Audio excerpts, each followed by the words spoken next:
Okay, I wanted to take you on a bit of a journey.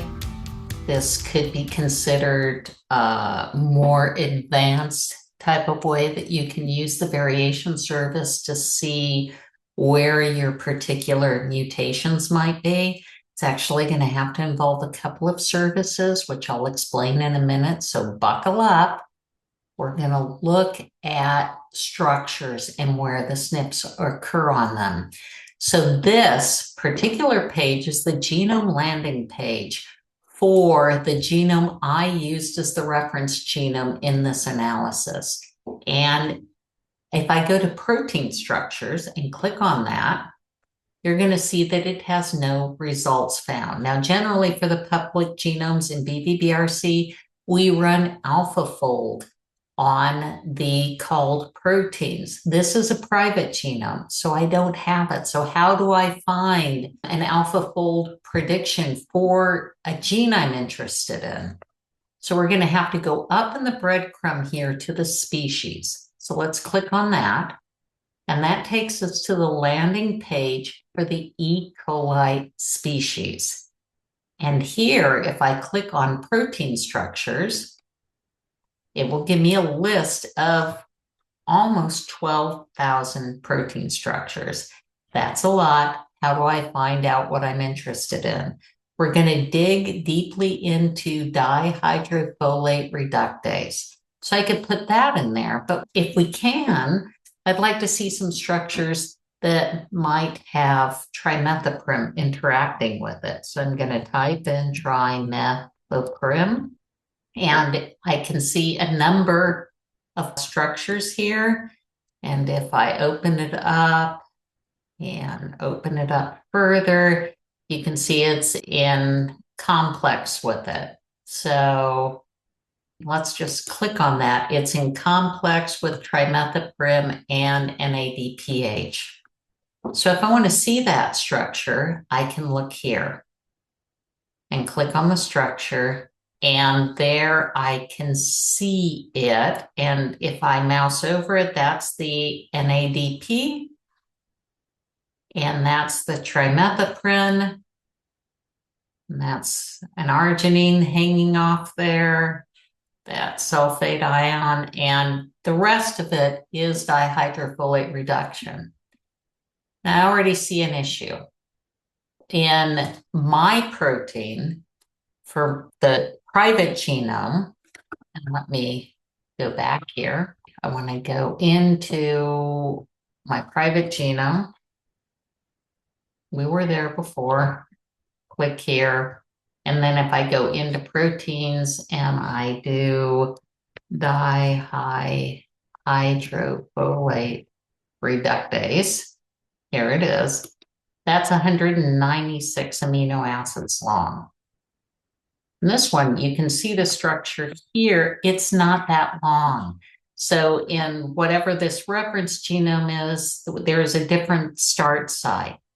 One of the things I did, once I noticed this, I did an MSA of this gene and my private gene, and I could tell that there were 38. This is from my private genome. This is from that genome, and this is what the MSA, and we're going to have a score of videos on that as well to show you how to do that, but showing you differences in the sequences there, which you could see by looking at them here.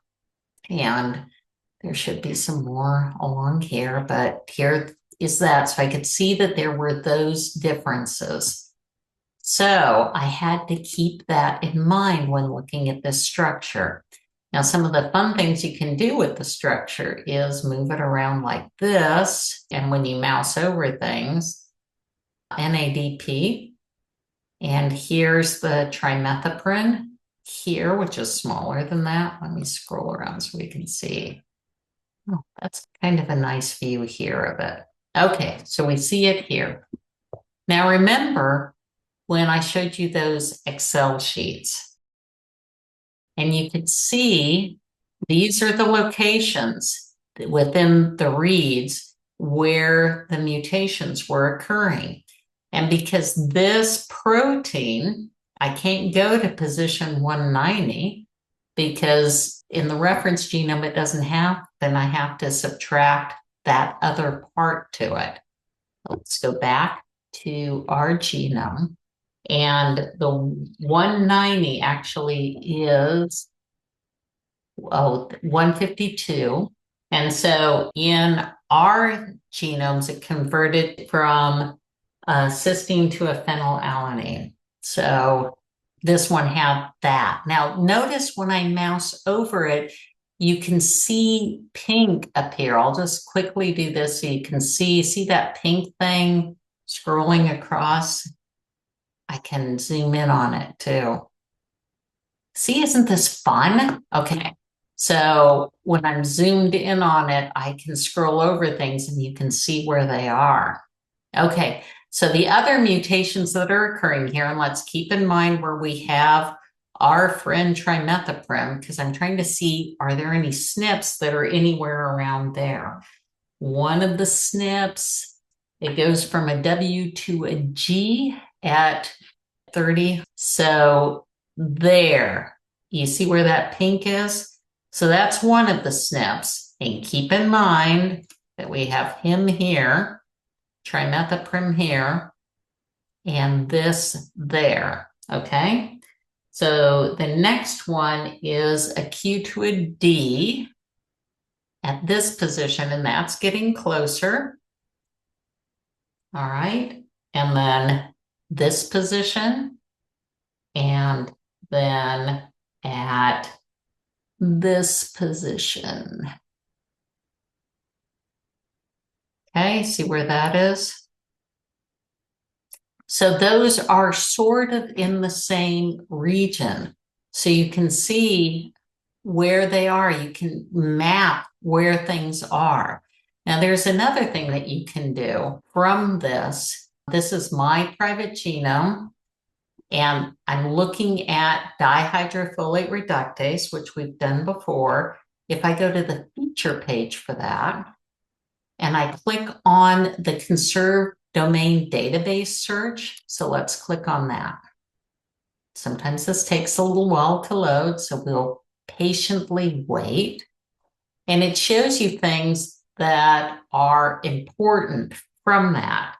And so there are several things that are the folate binding site in different areas. And so this is part of my gene, but you could see where they are on those locations. So you could go back and look at these areas and see if it's hitting anything like 58, 63, 64, 67, because this is now in the context of this gene. So this would be 58 right here, which is a folate binding site. And then this is another folate binding site. So around this area, so this would be 61, 2, 3, 4, 5, 6, 7. So around these areas, we have folate binding sites and NADP binding sites. We can zoom into the residue area and see those specifically and see what they are. So that folate binding site, that is one of the ones where the SNPs are occurring.